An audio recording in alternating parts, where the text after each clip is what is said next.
जितनी बार प्रधानमंत्री जी आए उतनी बार हजारों करोड़ की राशि की परियोजनाओं को बिहार के लिए समर्पित करके गए। ऐसे में विपक्ष को जो कहना है, गाली गलौज करना है, चोर चोरी जैसे शब्दों का इस्तेमाल करना है। से अभी लाखों की संख्या लोग रोड पर आ रहे हैं। ये लोकप्रियता प्रधानमंत्री श्री नरेंद्र मोदी जी के लिए समय है विपक्ष इस तरीके की राजनीति करेगा ही करेगा। आपको बिहार में होता विकास नहीं दिख रहा। आज जहां पटना के एयरपोर्ट के बाद पूर्णिया के एयरपोर्ट का उद्घाटन प्रधानमंत्री जी के द्वारा किया जा रहा है। बिहार में दो दो एम्स दिए गए हैं। एक के बाद एक प्रधानमंत्री जी का ये 10वां 11वां संभवतः ये उनका दौरा है। जितनी बार प्रधानमंत्री जी आए उतनी बार हजारों करोड़ की राशि की परियोजनाओं को बिहार के लिए समर्पित करके गए। और अब तो बात सिर्फ शिलान्यास तक नहीं है, उद्घाटन भी कई ऐसी परियोजनाओं का प्रधानमंत्री जी के द्वारा किया जा चुका है। मैं मानता हूं विकसित बिहार बनाने के जिस संकल्प के साथ हम लोग आगे बढ़ रहे हैं, उस संकल्प, उस मुहिम का मजबूती से नेतृत्व प्रधानमंत्री जी के द्वारा किया जा रहा है और डबल इंजन की सरकार का लाभ अब बिहार और बिहारियों को दिखने लगा है। ऐसे में विपक्ष को जो कहना है, गाली गलौज करना है, चोर चोरी जैसे शब्दों का इस्तेमाल करना है, माताओं बहनों को अपमानित करने का काम करना है या विकास को छोड़कर क्षेत्रवाद की राजनीति करनी है, ये विपक्ष को मुबारक हो। हम लोग जिस लक्ष्य के साथ आगे बढ़ रहे हैं उस लक्ष्य पे बिना भटके, बिना डिगे हम लोग आगे बढ़ने का कार्य कर रहे हैं। जीतन राम मांझी जी ने कहा है कि 20 सीट मिले अन्यथा हम 100 सीट पे चुनाव लड़ेंगे। भैया उनकी पार्टी का अपना मामला है। चुनाव अभी नेगोशिएशंस का दौर अब शुरू होने वाला है, तो राजनीतिक दल अपनी पोजीशनिंग भी करते हैं। बट कल तक जो हमको नसीहत दे रहे थे, अगर आज वो ऐसी बातें करेंगे तो कहीं ना कहीं सवाल खड़े होते हैं। बट बहरहाल मुझे लगता है वो अपनी पार्टी के लिए जिस भी सोच के साथ आगे बढ़ रहे हैं, उनको पता होगा कि क्या सही है। तेजस्वी यादव अकेले लड़ने की बात कर रहे हैं, क्या उनको कांग्रेस से मोह भंग हो गया क्या?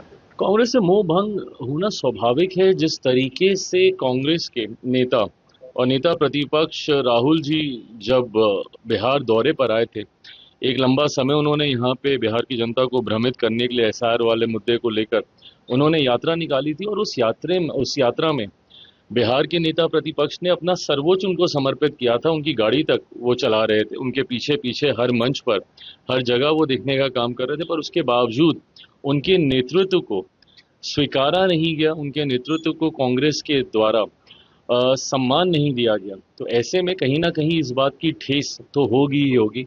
बहरहाल ये गठबंधन के भीतर की बातें हैं। महागठबंधन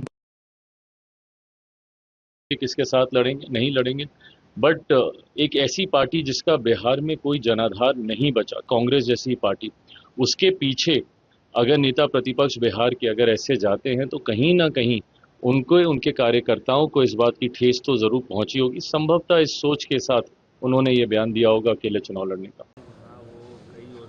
आप देख रहे हैं कि जिस तरह से भीड़, अपार भीड़ चारों तरफ, ऐसा लग रहा है जहां पर कार्यक्रम है वो पूरा पंडाल हैंगर भर चुका है और उसके बाद उससे 2 गुना 3 गुना आदमी बाहर में अभी चारों तरफ हैं। मैं किशनगंज तरफ से देख रहा हूं, कटिहार तरफ से अभी लाखों की संख्या लोग रोड पर आ रहे हैं।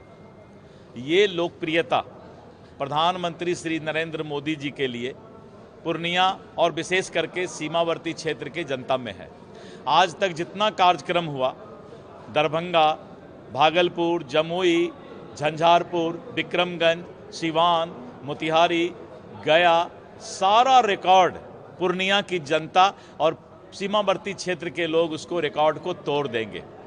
और इस तरह से जिस प्रधानमंत्री जी का जो पूरे बिहार को सौगात देना, रेल का मामला हो, आप देख रहे हैं कि 2-2 अमृत भारत ट्रेन खुल रहा है, वंदे भारत ट्रेन खुल रहा है, पावर प्रोजेक्ट का शिलान्यास हो रहा है और इसके साथ साथ जो है अररिया और गलगलिया रेल लाइन जो है उसका आज उद्घाटन हो रहा है।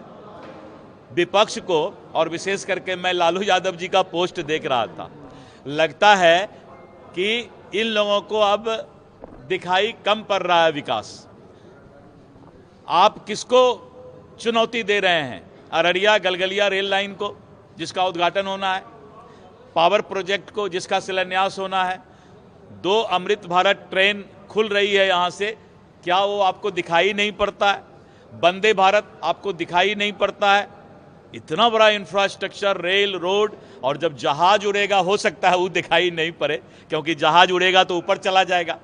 तो लालू जी ऐसे इस उम्र में उनके पोस्ट पर कुछ लोग डाल देते हैं, लालू जी को पता नहीं है कि क्या डाला गया है, लेकिन कुछ लोग डाल देते हैं। जब लालू जी को यह बात मालूम होगा कि इस तरह का बात डाल दिया, प्रधानमंत्री जी पर आरोप लगा दिया, तो लालू जी खुद भी इस बात पर चिंता व्यक्त करेंगे कि भाई जहाज तो हमको दिखाई पड़ा, अमृत भारत 2 ट्रेन तो दिखाई पड़ा, वंदे भारत तो दिखाई पड़ा, अररिया गलगलिया रेल लाइन दिखाई पड़ा। जब सब कुछ दिखाई पड़ रहा है तो जनता को अगर आप गलत बताना चाहेंगे तो जनता इसका जवाब अभी विधानसभा चुनाव में लेगी। धन्यवाद। सर, प्रधानमंत्री मोदी ने कल ट्वीट किया था मखाना बोर्ड को लेकर, पूर्णिया मखाना बोर्ड का गठन का घोषणा सरकार ने फैसला ले लिया है और मखाना बोर्ड का गठन जल्द होगा। प्रधानमंत्री जी ने भी मखाना बोर्ड